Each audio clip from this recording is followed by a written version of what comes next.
Media लोकतंत्र का चौथा स्तंभ माना जाता है, लेकिन भारत में इस चौथे स्तंभ की सत्ता में बैठी सरकार और सरकार के नुमाइंदे जिस तरह से धज्जियां उड़ा रहे हैं, उससे पत्रकारिता का एक मजाक बनकर रह गया है। देश का बड़े से बड़ा न्यूज़ चैनल सरकार की चरण वंदना में लगा हुआ है।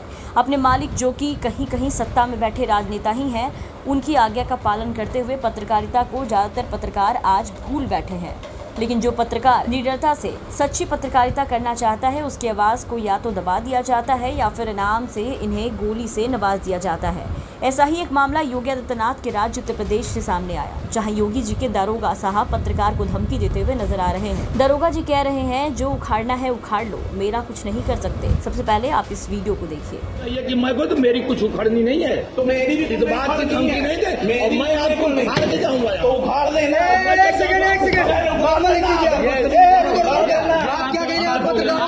तो देखा आपने, ये हाल है सच्चे पत्रकार का इस देश में, खास करके योगी राज में, जहां कानून के रखवाले ही उसे मारने और इस तरीके से जलील कर रहे हैं, धमकी दे रहे हैं। जब आप भाजपा शासित राज्य के दरोगा हैं तो आपके पास खुली छूट है, जाओ जो मर्जी वो कर सकते हो। आप धमकाना क्या, आप तो पत्रकारों पर सीधा बुलडोजर भी चला सकते हो, क्योंकि यही तो है भाजपा का तंत्र, भाजपा का न्याय। कानपुर पुलिस का ये वीडियो सोशल मीडिया पर खूब वायरल हो रहा है और लोग यूपी पुलिस के दरोगा की जमकर क्लास लगा रहे हैं, उन पर कार्रवाई करने की मांग कर रहे हैं। लेकिन एक इकलौता मौका नहीं है जब यूपी पुलिस का ऐसा खौफनाक चेहरा सामने आया। अभी हाल ही में कन्नौज जिले के सदर कोतवाली क्षेत्र में अपनी बेटी के लिए इंसाफ की गुहार लगा रही एक महिला के साथ दरिंदगी ने सब कुछ झकझोर कर रख दिया था। रेप पीड़िता बेटी के लिए इंसाफ मांगने आई एक महिला से हाजी शरीफ पुलिस चौकी इंचार्ज ने कथित तौर पर बलात्कार कर दिया था, जिसके बाद फिलहाल इस मामले में पुलिस ने मुकदमा दर्ज कर आरोपी चौकी इंचार्ज को गिरफ्तार कर जेल भेज दिया। लेकिन सवाल बरकरार था कि आखिर ये सब कब तक चलेगा। कभी पुलिस पीड़ित को प्रताड़ित करती नजर आती है तो कभी पुलिस खुद ही शोषण के आरोप में घिर जाती है।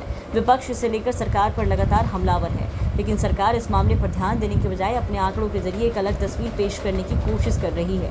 एनसीआरबी की ताज़ा रिपोर्ट में यह दावा किया गया था कि उत्तर प्रदेश में सांप्रदायिक हिंसा मारपीट में कमी है, लेकिन इस रिपोर्ट पर यूपी के पूर्व मुख्यमंत्री जमकर बरसे और उन्होंने कहा कि बीजेपी सबसे ज्यादा झूठी पार्टी है। महिलाओं के खिलाफ अपराध में यूपी नंबर 1 है।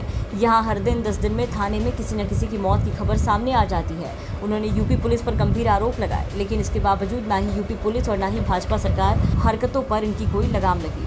और ऐसे में वो पत्रकार जो अपना काम पूरी ईमानदारी से कर सरकार और सरकारी अफसरों की पोल खोलते हैं और सच को सामने लाते हैं, उन पर हमला कर दिया जाता है, उनकी आवाज़ को दबा दिया जाता है। ऐसे कई अनगिनत मामले हैं जहां पत्रकार पर हमला किया गया और जान तक ले ली गई। लेकिन वहीं कुछ पत्रकार ऐसे भी हैं जो सरकार का डटकर सामना करते हैं और सरकार की कड़ी से कड़ी आलोचना करते हैं। लेकिन ऐसे पत्रकारों को योगी राज में मौत की सजा दी जाती है, डराया और धमकाया जाता है, खास करके उनके अफसरों के द्वारा। योगी राज में पत्रकारों पर इस तरीके की अन्याय, उन्हें धमकाना, मारना, पीटना, उनकी हत्या करना बिल्कुल ही आम बात हो चुकी है। यूपी में ऐसे कितने पत्रकार अब तक सामने आ चुके हैं, कितनी ऐसी खबरें सामने आ चुकी है जहां पत्रकारों को सच बोलने पर, सत्ता के खिलाफ बोलने पर, खबर दिखाने पर, पुलिस से लड़ने पर उन्हें सीधा मौत के घाट उतार दिया जाता है, या फिर सत्ता तले इन्हें सत्ता के धौंस से पूरी तरीके से दबाने की कोशिश की जाती है। अभी कुछ दिनों पहले ही आपने खबर सुनी कि कैसे देश के सबसे लोकप्रिय और सरकार की आलोचना करने वाला इकलौता चैनल एनडीटीवी भी प्रधानमंत्री के प्रिय मित्र अड्डानी के द्वारा कब्जा कर लिया गया।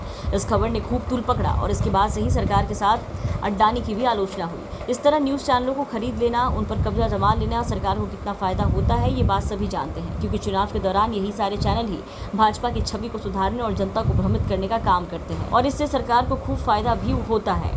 अपने हित में मनचाहा इस्तेमाल करती है। जो सवाल इन पत्रकारों को और न्यूज़ चैनलों को जनता के हित में करने चाहिए, उससे कोसों दूर नजर आती है। Bureau report, the VPN TV.